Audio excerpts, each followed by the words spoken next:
Bienvenidos a La Otra Aventura, un espacio dedicado al mundo de los libros. El escritor Graham Greene dijo lo siguiente: pienso que la Navidad es una fiesta necesaria. Necesitamos un aniversario durante el cual podamos lamentar todas las imperfecciones de nuestras relaciones humanas. Es la fiesta del fracaso, triste pero consoladora. Llegamos al final del año. Un año que pasó como una ráfaga después del terrible y pasmoso año 2020 de la pandemia. Usted lo sabe. A pesar de que aún ronda el temido virus, las vacunas y la tendencia a la baja de los contagios, parece que nos permitirán reunirnos con nuestros seres queridos. La Navidad no es la celebración preferida de los escritores, y usted lo sabe, pero los festejos que emanaron del culto católico y que hoy más parecen parte de una fiebre de consumo y desfogue por el año que termina, han sido objeto de muchos textos literarios que marcaron la manera en que la celebramos. No importa si usted o yo somos creyentes o no. La Navidad parece tener un significado mucho más profundo que en efecto involucra actos de contrición y de reflexión por otro año que acaba, acompañados, claro está, de la convivencia de seres queridos y de fiesta. Hoy hablaremos de algunos autores, solo algunos, que han abordado esta celebración con sus letras. Nos unimos a la celebración de seguir con salud y de haber sorteado hasta ahora uno de los cataclismos más grandes e inesperados de la historia moderna. Cuídese y cuide a los suyos. Los que realizamos este programa, todos los que están de este lado y atrás de las cámaras, les deseamos una feliz Navidad. Gracias por permitirnos estar en sus casas un año más. Este programa solo es posible por ustedes. Como todas las semanas, les recuerdo que fue Adolfo Bioy Casares quien escribió que leer era la otra aventura y que la primera era, probablemente, la vida misma. Estamos pues en la otra aventura.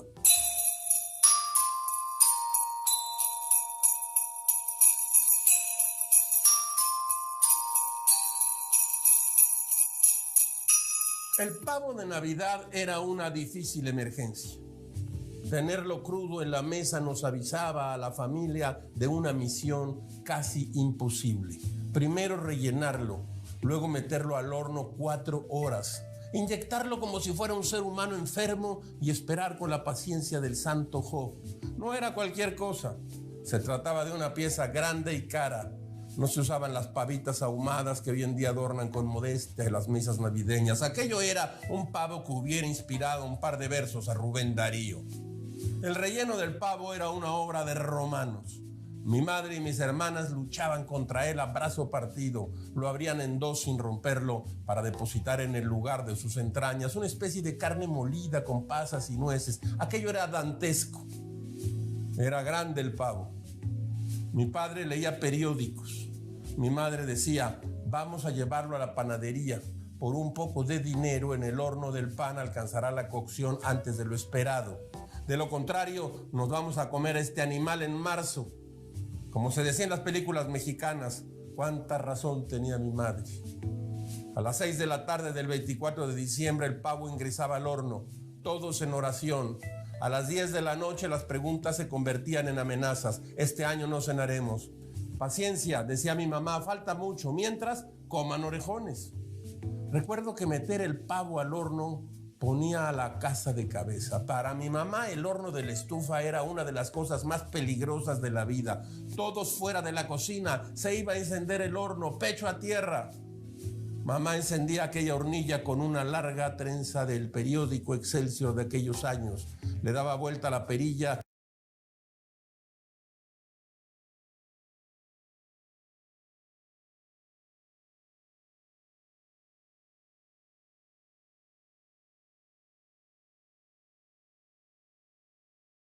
y acercaba el papel. ¡Suaj!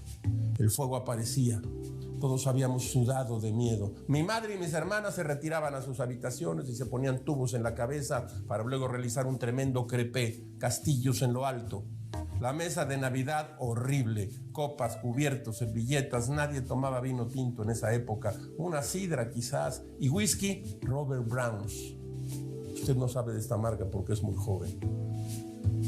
Apaga bien el horno o se sale el gas y volamos todos en pedazos, decía mi mamá. ¿Por qué mi madre tenía miedo? No sé.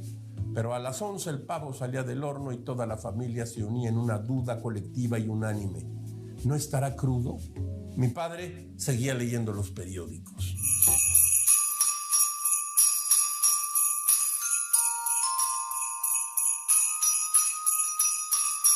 En diciembre de 1993, Paul Auster fue invitado por un editor del New York Times a escribir un cuento que aparecería en el periódico el día de Navidad. Auster tuvo el impulso de negarse a escribir el texto, pero finalmente fue persuadido. El escritor de La invención de la soledad, del Leviatán y El palacio de la luna pasó los siguientes días desesperado, intentando encontrar en los fantasmas de Dickens o Henry y otros maestros del espíritu de las fiestas decembrinas algo de inspiración para escribir el breve relato que le habían solicitado. En su cabeza las palabras cuento de Navidad evocaban solamente espantosas efusiones de hipócrita sensiblería y melaza. Para mí también, por cierto. Las historias de Navidad, pensaba Auster, no eran otra cosa que cuentos de hadas para adultos. 3 días de no conseguir escribir una sola línea.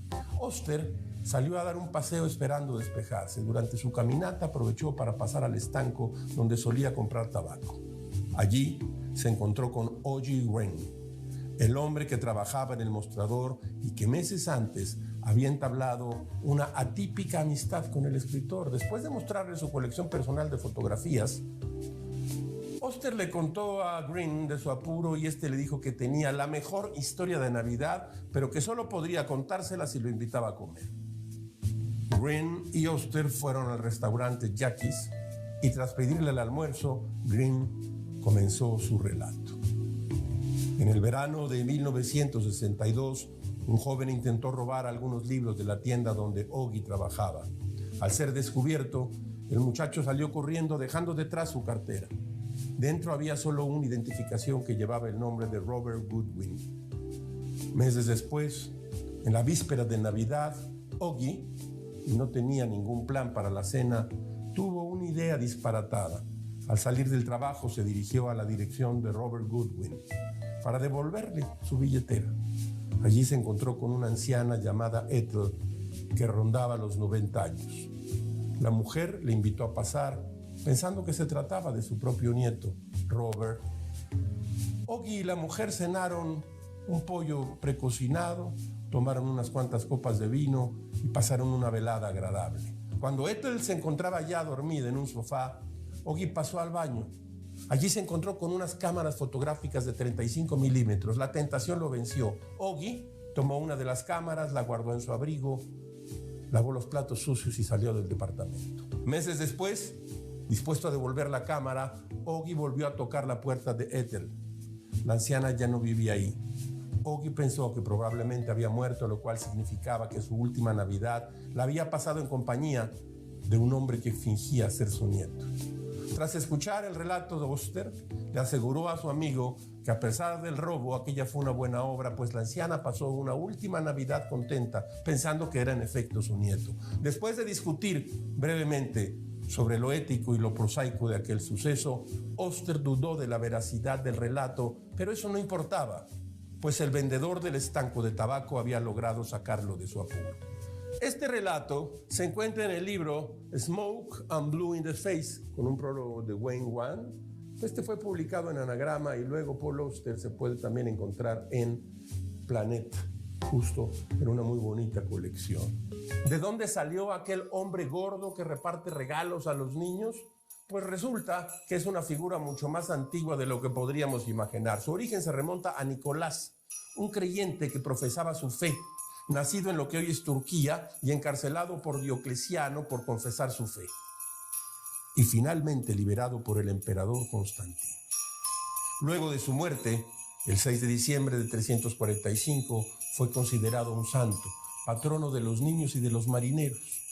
Poco a poco, su popularidad creció al grado que en el siglo VI se construyó una iglesia en su honor en Constantinopla. En 1807 sus restos fueron exhumados y depositados en la Basílica de Bari en Italia. Pero casi 15 años después, el escritor norteamericano Washington Irving escribió la historia de Nueva York según Knickerbocker, en donde San Nicolás se convierte en un hombre regordete con sombrero de ala y pipa holandesa, quien al llegar a Nueva York y como protector de los niños se dedica a repartir regalos por las chimeneas de la ciudad. Para lograrlo, sobrevolaba en un trineo arrastrado por un caballo volador. La cultura popular, la literatura, incluso la teología y por supuesto la gráfica, lo convirtieron poco a poco en la figura que hoy todos conocemos. El caballo fue desplazado por los renos. Su figura se fue haciendo más bien bonachona y parecida a un gnomo de los cuentos europeos, que también influenciaron gracias a los migrantes que llegaban a Estados Unidos. La fecha de su aniversario o de sus milagros también se modificó del 6 de diciembre al 24 de diciembre, a medianoche, para hacerlo coincidir con las celebraciones católicas. A finales del siglo XIX, por fin pierde todo su carácter religioso y se convierte en un elemento de la cultura popular al 100%, en parte gracias al libro infantil The Life and the Adventure of Santa Claus, de L.F. Brown, que difunde el origen de Santa Claus. Y para cerrar con broche de oro, Coca-Cola tomó como imagen de su compañía publicitaria al viejo risueño vestido de rojo en 1930. Y él, que le dio su imagen definitiva, fue Avon Sundblom, un pintor de Chicago de origen sueco, quien tomó como modelo a un vendedor jubilado llamado Lou Prentice, que cumplía con la imagen bondadosa y divertida que requería el personaje. A lo largo del tiempo, sin duda, ha sufrido algunas modificaciones, pero su esencia se mantiene desde entonces. Este peculiar y ya muy arraigado personaje navideño adquiere otros nombres en otras latitudes. Père Noël en Cataluña, Pai Nadal en Galicia, San Nicolás en Venezuela, Viejito Pascuero en Chile, Colacho en Costa Rica, Nicolaus en Alemania, Judelmanden en Dinamarca, Babal Noel en Irán, Josei Jimin en Islandia, Moscrecium en Rumania, Babó Natal en Italia y por supuesto Niño Jesús en muchos que prefieren mantener la creencia católica. Y claro, con otras leyendas y creencias existen personajes con otros nombres y otros orígenes, pero de eso hablaremos en otra Navidad.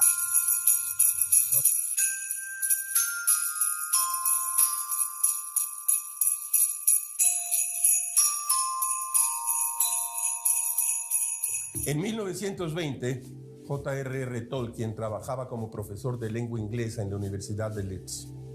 Tolkien vivió a partir de entonces un periodo prolífico en sus estudios, así como en su carrera literaria. Durante su primer año en Leeds, uno de sus trabajos principales fue investigar la historia y la etimología de las palabras de origen germánico que comenzaban con la letra W. El 22 de diciembre de aquel año, un sobre con restos de nieve y sellos de Polo Norte apareció en el comedor de la casa de los Tolkien. La carta estaba dirigida al pequeño de 3 años, John. El remitente era Papá Noel. La carta tenía un motivo. John había preguntado a su padre algunos días antes cómo era y dónde vivía Papá Noel. Para satisfacer la curiosidad del niño, el hombre del Polo Norte se tomó la molestia de adjuntar a sus letras un autorretrato dibujado a mano, en el cual se le podía ver caminando entre la nieve con su abrigo rojo, su larga barba blanca y un costal lleno de juguetes. Debajo del retrato había otro dibujo. En él podía apreciarse una pequeña casa en lo alto de la colina, iluminada con luces rojas, cubierta completamente de nieve. En la Nochebuena del año siguiente llegó nuevamente una carta desde el Polo Norte a la casa de los Tolkien. John, que ya sabía leer, supo entonces que Papá Noel estaba por cumplir 1927 años y que por ello su caligrafía era ya muy poco fina. Las cartas de letras temblorosas siguieron llegando año con año hasta 1943, cuando Priscilla, la hija más pequeña de la familia, había cumplido ya los 13.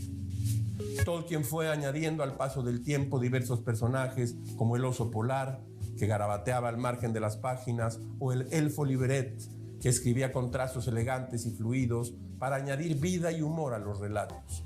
En la última de estas misivas enviadas desde la casa del acantilado y fechada el 25 de diciembre, Papá Noel escribió a la menor de los Tolkien lo siguiente: Mi querida Priscilla, feliz Navidad. Confío en que este año vuelvas a colgar el calcetín porque todavía me quedan algunas cositas para ti. Después tendré que despedirme más o menos. Me refiero a que no me olvidaré de ti. Siempre guardamos los números antiguos de nuestros amigos de toda la vida y sus cartas. Y con el tiempo esperamos volver a saber de ello, cuando se hacen mayores y tienen casa propia e hijos. Me han dicho los mensajeros que la gente llama a este año nefasto. Creo que se refieren al triste, y me temo que es así en muchos de los lugares a los que me gusta ir. Me alegra saber que tú no estás del todo triste. Aquí no hemos sufrido daños y aunque mis existencias se agotan, espero poder solucionarlo pronto. El oso polar, cansado de combatir a los trasgos, te manda un mensaje especial, mucho cariño y un abrazo. Dales muchos recuerdos a John, Michael y Christopher y, por supuesto, a todos los muñecos mascotas de los que solías hablarme. Espero que encuentres casi todas las cosas que querías y lamento no tener más lenguas de gato. Para compensar, te he regalado casi todos los libros que me pediste. Con mucho cariño de tu viejo amigo, Papá Noel. Las cartas de Papá Noel se encuentran publicadas en español en la edición de Minotauro. Los textos se encuentran acompañados de los magníficos dibujos del creador de la saga del Señor de los Anillos. Yo tengo aquí en Minotauro precisamente algunas de las cartas de Tolkien, con una selección de Humphrey Carpenter, con la colaboración de Christopher Tolkien. Una historia de Navidad.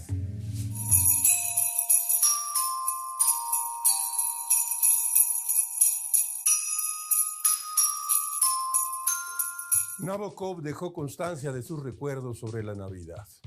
En este cuento de Navidad, el escritor ruso nos pone de frente a críticos y escritores que se debaten sobre cómo crear un cuento navideño que no caiga en la remembranza de la infancia y la familia necesariamente. Allí, en esa sala, se tejen envidias que trascienden la Navidad y el texto buscado.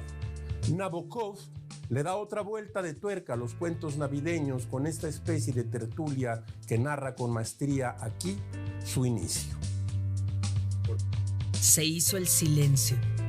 La luz de la lámpara iluminaba despiadadamente el rostro mofletudo del joven Anton Joly, vestido con la tradicional blusa rusa campesina abotonada a un lado bajo su chaqueta negra, quien, nervioso y sin mirar a nadie, se disponía a recoger del suelo las páginas de su manuscrito que había desperdigado aquí y allá mientras leía.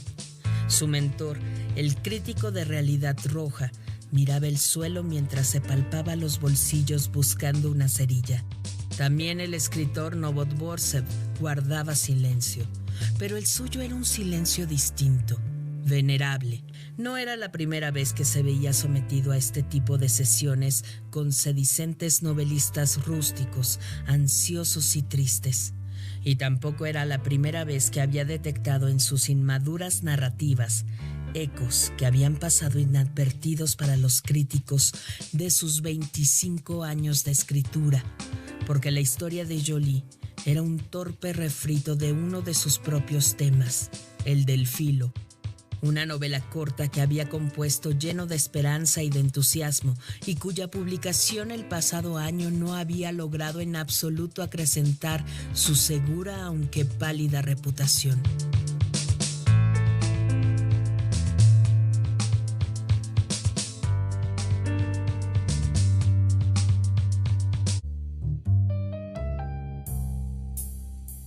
Use usted cubrebocas. Sigue siendo el único instrumento para evitar el contagio. Desde luego, la responsabilidad social, la sana distancia y las vacunas.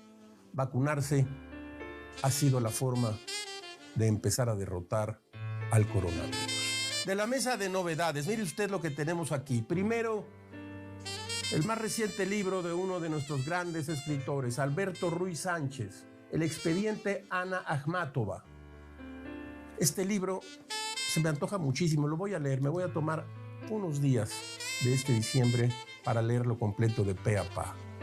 Para Ana, encontrar su voz fue la única manera posible para estar en el mundo. Nunca imaginó los efectos de su poesía sutil y afilada en tantas personas distintas. Esta es la historia del torbellino de pasiones que desencadenó en cada una. Desde la ciudad de San Petersburgo, previa a la revolución, como en un teatro de asombros, nos volvemos testigos de su relación compleja con los creadores de su tiempo y sobre todo con el poeta más reconocido de su generación, Gumil Yomur.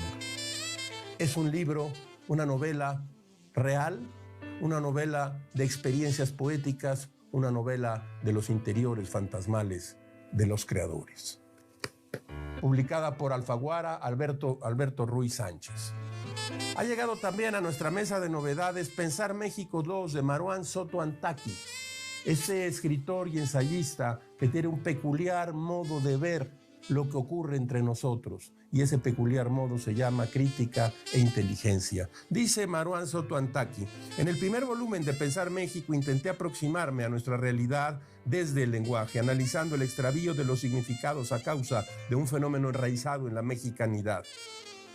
Así, en México, la sobrepolitización de la vida no arrojó mayor conciencia política, sino el desorden precursor de la canibalización, en un entorno donde la existencia política de uno aparece o parece después depender de la inexistencia de los otros. Maruán Soto Antaki en Taurus, Pensar México 2. Y este libro, que me parece uno de los más duros, crudos y tristes de la temporada. El invencible verano de Liliana, escrito por Cristina Rivera Garza. En México, por desgracia, no hemos podido contener los feminicidios. Esta es la historia del feminicidio de su hermana. Es un libro sobrecogedor que ya he empezado a escribir con toda la fuerza expresiva de que Cristina Rivera Garza es capaz. Es un libro que debe estar en todas las mesas de las casas mexicanas para ser conscientes de esa aberración que se llama el feminicidio en México. El invencible verano de Liliana. Un terrible título, al mismo tiempo que hermoso. Random House, Mondadori. No todos los escritores disfrutan de las fiestas decembrinas. En 1980, Gabriel García Márquez publicó un texto en torno a la celebración de la Navidad. Una tremenda sátira en torno a las costumbres que fuimos perdiendo a cambio de un gordo con nariz de cervecero, como Márquez llamaba a Santa Claus. Márquez habla del origen de ese gordo vestido de rojo que trae juguetes en un trineo volador, con un enojo absoluto y su agudo sentido del humor, como se puede ver desde el título del texto, Estas Navidades Siniestras. Hace poco más de 100 años pasó a Gran Bretaña y Francia, luego pasó a Estados Unidos, y estos nos lo mandaron para América Latina con toda una cultura de contrabando, la nieve artificial, las candilejas de colores, el pavo relleno y estos 15 días de consumismo frenético al que muy pocos nos atrevemos a escapar. El humor negro no ceja en el texto de García Márquez y despedaza la estética que hoy ya vemos por todas las calles y lo que él llama la fiesta más espantosa del año. Me enteré de esta historia estrafalaria gracias al historiador Alejandro Rosas. Sí, el conspirador que acaba usted de ver. Escuche usted. El 27 de noviembre de 1930 apareció la noticia en los periódicos de la Ciudad de México de que Quetzalcóatl sería el símbolo de la Navidad de nuestro país. Un funcionario del gobierno de Pascual Ortiz Rubio declaró que desde ese año y en adelante, en lugar de Santa Claus, la serpiente emplumada traería regalos a los niños la noche del 24 de diciembre, así como usted lo oye. A la mañana siguiente la noticia corrió como fuego en la paja y se desató un escándalo. El cierre de todos los años tiene un poder impresionante sobre los seres humanos. El cierre de un ciclo, el recuento de lo ocurrido durante el año, el paso del tiempo le confieren a los días de diciembre una fuerza melancólica que no se repite en ningún otro momento. Los escritores no se han resistido a esa fuerza y han inventado una y otra vez cuentos de Navidad. Le propongo aquí una breve lista. Nochebuena, de Nikolai Gogol. Un árbol navideño y la boda, de Fyodor Dostoyevsky. El espejo curvo, de Chekhov. El clásico de clásicos de Dickens, Cuento de Navidad. Nochebuena en el Marais de Alphonse Daudet. Cuento de Navidad de Guy de Maupassant. Cuento de Nochebuena de Rubén Darío. El gigante egoísta de Oscar Wilde. La mula y el buey de Benito Pérez Galdós. Cuentos de fin de año de Ramón Gómez de la Serna. Un recuerdo navideño de Truman Capote. Navidad de Pat Hobby de Francis Scott Fitzgerald. Cuento de Navidad de Vladimir Nabokov. Les aseguro que en esta canasta de cuentos navideños encontrará usted algunas de las mejores páginas que ha leído.